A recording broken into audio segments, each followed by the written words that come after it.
Livro O Importante é Viver. Autor José Carlos Gutierrez.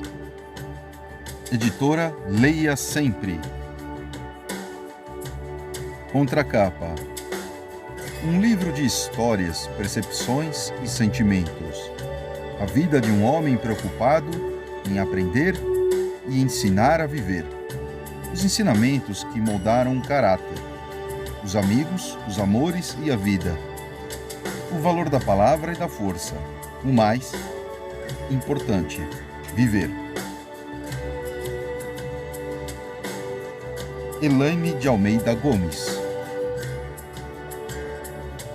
O importante é viver. Apoio Cultural Catita Imóveis, Correio Paulistano, Juste e Companhia Limitada. Eveline Cozinhas Armários, Jornal Itaquera em Notícias. Prefácio. A região de Jaú oferece uma geografia agradável à vista. São planícies férteis cujos canaviais ou cafezais escondem a terra vermelha, circundadas por morros baixos e convidativos que fazem o céu e o horizonte parecerem indisfarçavelmente redondos. A cidade se esparrama na paisagem, ligeiramente inclinada com seu casario branco que, à distância do alto, sugere algum capricho cinematográfico. Quem lá teve a oportunidade de vir ao mundo, como é meu caso, e do autor deste livro, costuma orgulhar-se, talvez com exagero, dessa moldura, e possivelmente passe por chato ou pedante aos ouvidos mais sensíveis ou impacientes. Nós, jauenses, esta é a verdade, não perdemos para os gaúchos quando se trata de choramingar a saudade da terra natal, ou da querência, como dizem eles, repuxando para cima o cós da bombacha. E que Deus se apiede dos nossos amigos que nasceram em outro lugar, ou dos confidentes de ocasião. Mas a natureza, sabemos todos, não tem bom e nem mau coração. Simplesmente cria as condições para a vida se desenvolver, inclusive se, para tanto, for necessário algum refinamento estético. Depois é cada um por si. Gutierrez não fugiu desse destino. Na primeira parte do seu livro, que trata da infância e adolescência, nós descobrimos particularmente, nos primeiros passos rumo à juventude, que a vida lhe foi econômica em satisfações na mesma proporção que a natureza lhe foi exuberante. Deu-lhe também o difícil desafio, comum a muitos rapazes, pobre do interior, de sair-se bem na capital, onde, invariavelmente, eles chegam com uma mala modesta, guarnecida de roupas baratas. Vamos ler depois como Gutierrez avançou na sua trajetória, atravessando aqueles pantanosos anos de ditadura, até conquistar a merecida felicidade traduzida na família bem construída. Nessa altura, Jaú é apenas uma boa lembrança, uma luzinha terna que a gente conserva com zelo e carinho dentro de si. É interessante observar que, ao nos narrar sua biografia proveitosa, Gutierrez acaba contando um pouco da história de cada um de nós. E aqui não estou me restringindo apenas aos jauenses. A sua curva da dor à esperança não é uma experiência individual, como enganosamente podemos pensar. Portanto, quando Gutierrez conta sua história, não está se referindo apenas a Gutierrez, mas a todos os homens. De modo que este livro fala dele, de mim e de você, José Maria dos Santos. Exórdio, significado início. Todo indivíduo com certo grau de conhecimento chega a um consenso de que, para se realizar, um homem precisa de 3 coisas nesta vida: ter filhos, plantar uma árvore e escrever um livro. Na minha existência como jornalista, se somar a quantidade de matérias que escrevi nesses últimos 30 anos, daria bem mais que um livro. Porém, contei fatos que transformei em história, mas na sua maioria, as dos outros e nunca a minha própria. Fui buscar na inesgotável fonte da memória fatos que ocorreram em minha infância, na adolescência e na fase adulta. As brincadeiras da infância, os sonhos da adolescência e a realidade da fase adulta, com os acontecimentos nos quais pessoas foram importantes no universo onde vivemos. A história que deixo registrada neste livro foi vivida por mim com muita intensidade, transformando-se em prova documental de fatos verdadeiros. Muitos personagens que participaram comigo desta história estão em outra vida, mas continuarão existindo em minhas lembranças com muito carinho, pois fizeram parte da minha vida. Quero de coração pedir desculpas a todos aqueles que ainda fazem parte de minha história, em especial a Zezé, minha supermulher, que teve a infinda sabedoria de entender e tolerar a trajetória de minha complicada e atribulada existência. Aos meus 5 filhos e meus 2 netos, a razão de minha luta e de tentar tornar mais feliz a humanidade, o meu apreço, o meu amor e o meu exemplo de uma vida pautada na importância do viver. Agradecimentos. Primeiramente ao casal Elaine e Caio Cassinelli, que tiveram, como Jó, a paciência das idas e vindas dos originais para a realização da parte técnica deste livro. Ao jornalista José Maria Domingos dos Santos, meu amigo e conterrâneo, editor do JT, que múltiplas vezes socorreu-me com informações de coisas de nossa terra, Jaú. Aos editores que acreditaram que este livro faria sucesso. Prova disso é que resolveram investir na sua impressão, divulgação e distribuição. E a todos os amigos que o adquiriram, na certeza do entretenimento que proporcionaria e do retorno do investimento em cultura. Por último, ao grande arquiteto do universo, o Todo-Poderoso, que me deu a segunda oportunidade de vida para tornar possível deixar o registro histórico de minhas aventuras. Afinal, o importante é viver. O autor. Capítulo 1. O importante é viver. A noite estava morna naquela sexta-feira, dia 11 de outubro de 1946, em Jaú, cidade pacata do interior do estado de São Paulo, que tinha sua economia estruturada na cultura do café, considerado o melhor do país.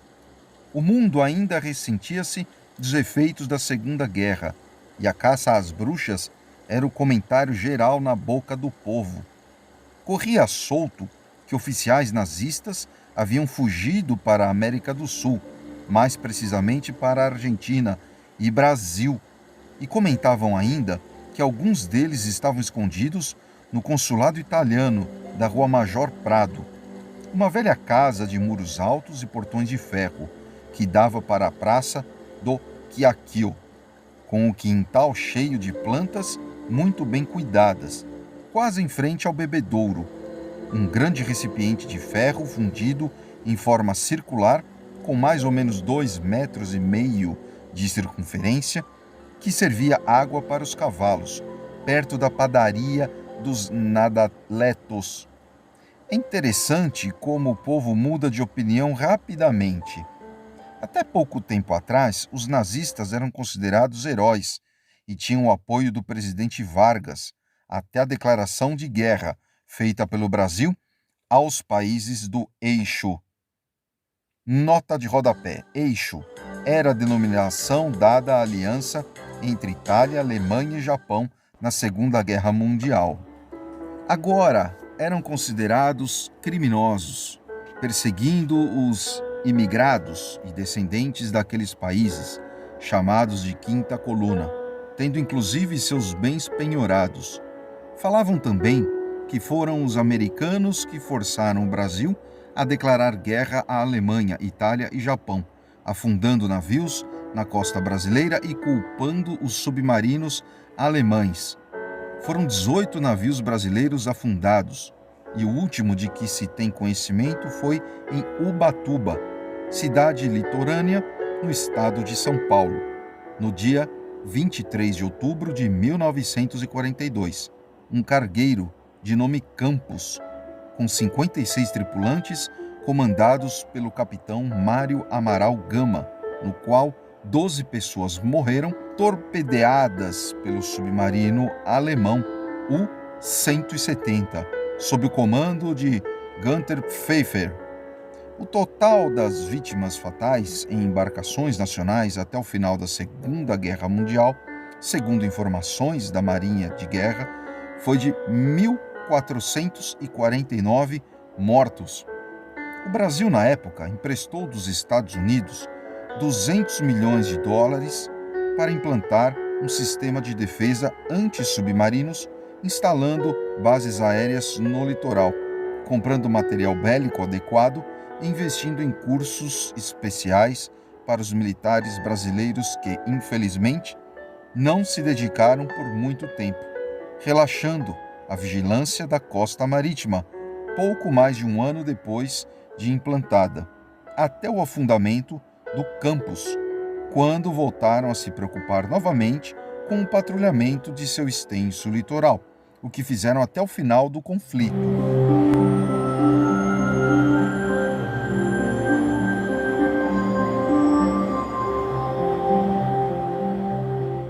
Em uma casa modesta, de 3 cômodos, Terezinha, moça de descendência espanhola, ainda bastante jovem, não estava suportando as dores.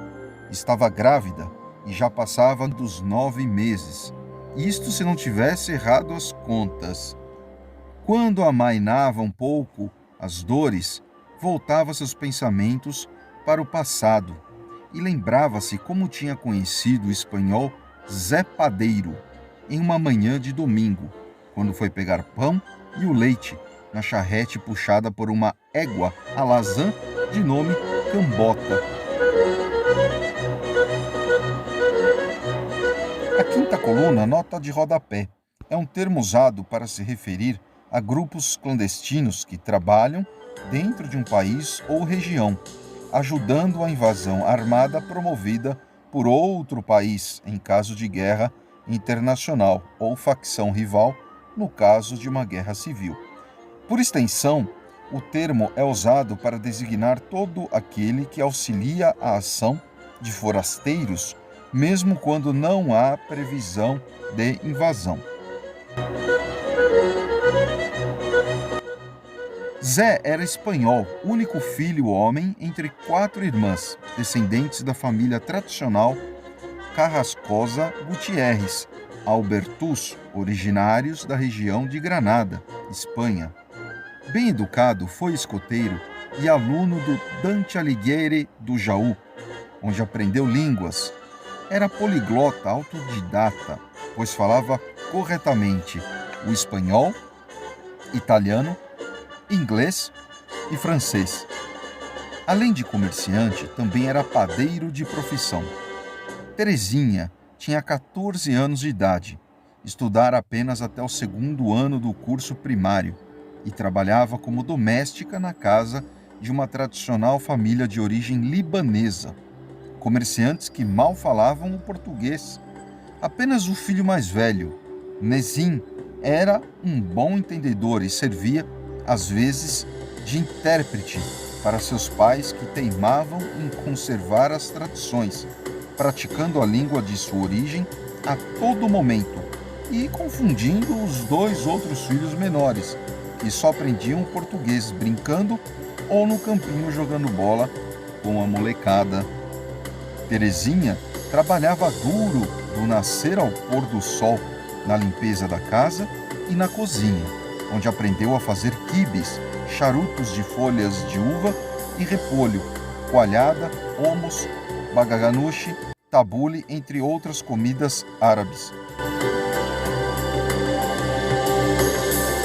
Naquele sábado tinha trabalhado até altas horas da noite, primeiro na limpeza, depois enrolando charutos de folhas de uva para o almoço dominical, quando toda a família dos Cury se reunia para passar o dia e, inocentemente, levantando o vestido, mostrou os joelhos feridos ao Zé Padeiro, queixando-se de dores e reclamando do exaustivo trabalho que tinha ainda pela frente.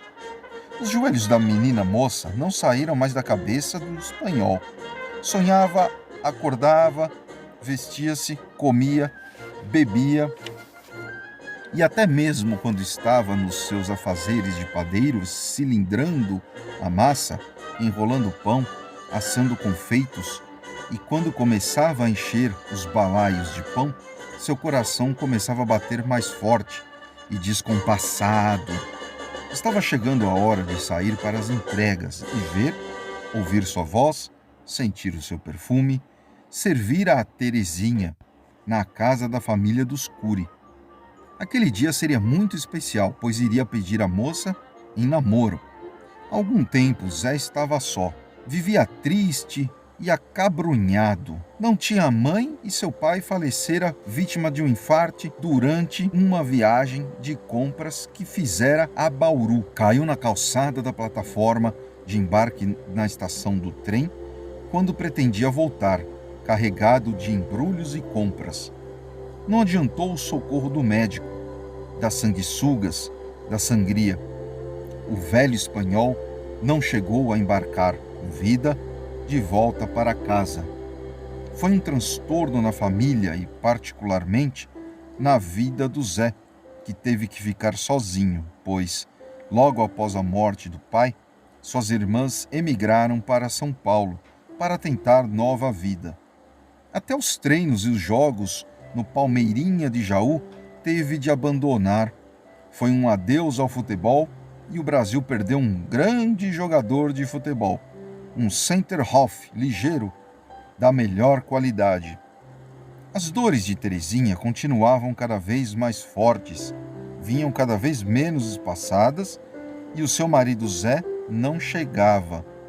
Já passava da meia-noite e nada. Talvez tivesse novamente voltado a jogar o seu carteado lá na sede do clube dos bancários. Maldito vício esse de jogar pif-paf pôquer ou raio que os parta. Além de perder tempo e dinheiro, perde-se até o interesse pela família. Praguejou Terezinha.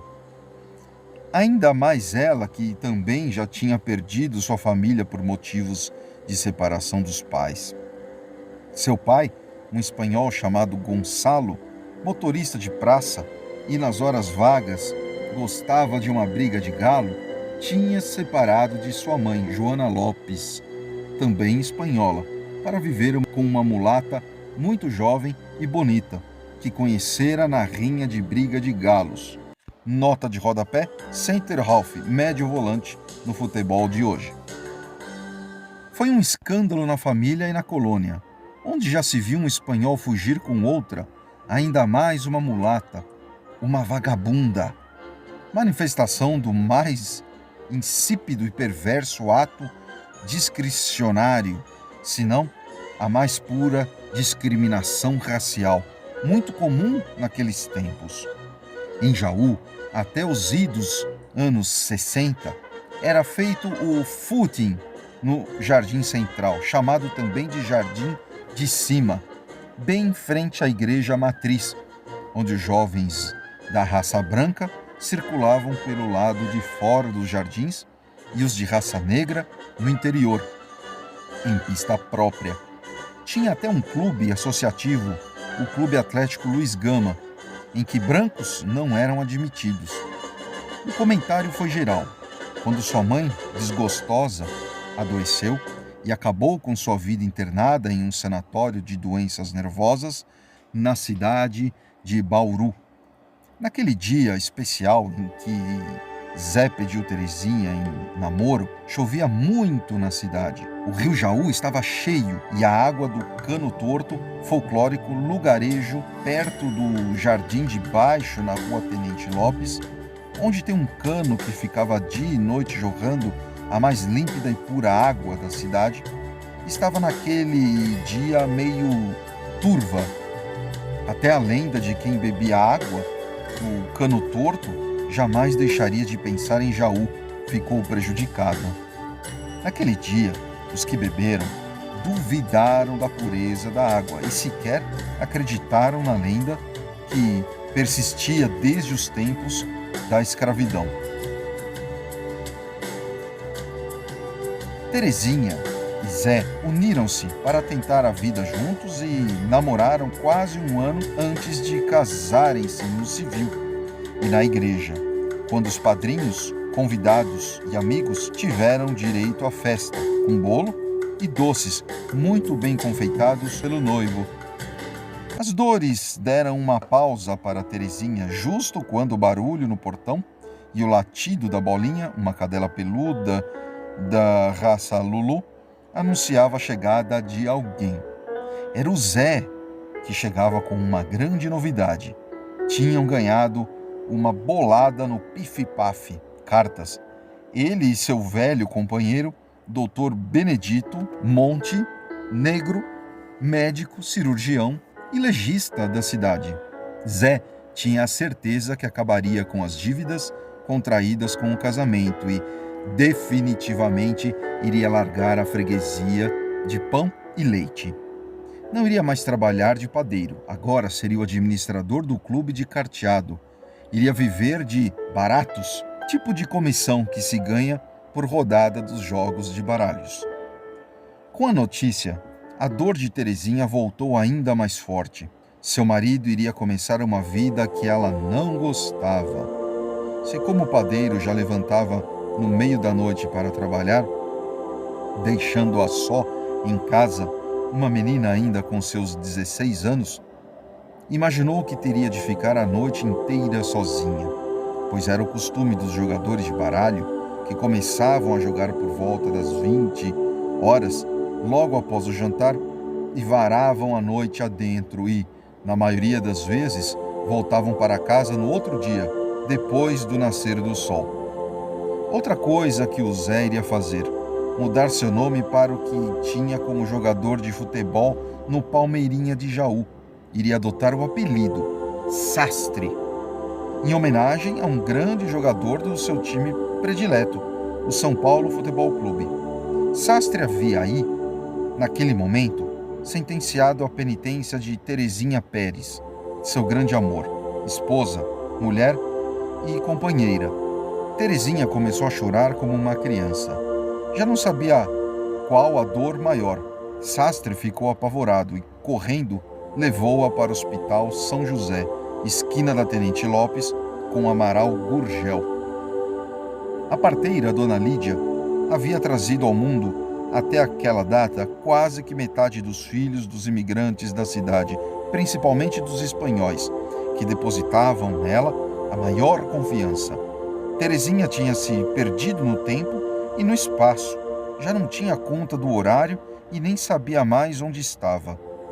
As horríveis dores do parto são acompanhadas de um dom divino, a missão sublime de trazer ao mundo e à luz uma vida, e, por volta de 13 horas e 30 minutos, em um bonito início de tarde, nascia um menino com 5 quilos e 600 gramas.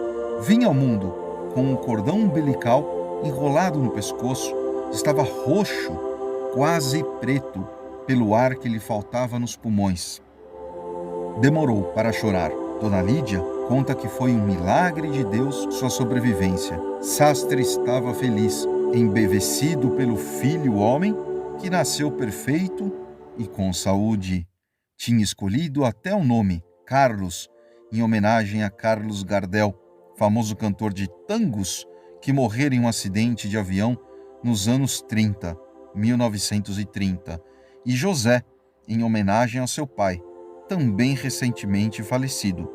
Seu nome será José Carlos Gutierrez, imaginou Sastre e, sem mesmo avisar sua mulher, correu para o cartório para fazer o devido registro de seu filho primogênito. Era dia 12 de outubro de 1946, em tarde de céu de brigadeiro.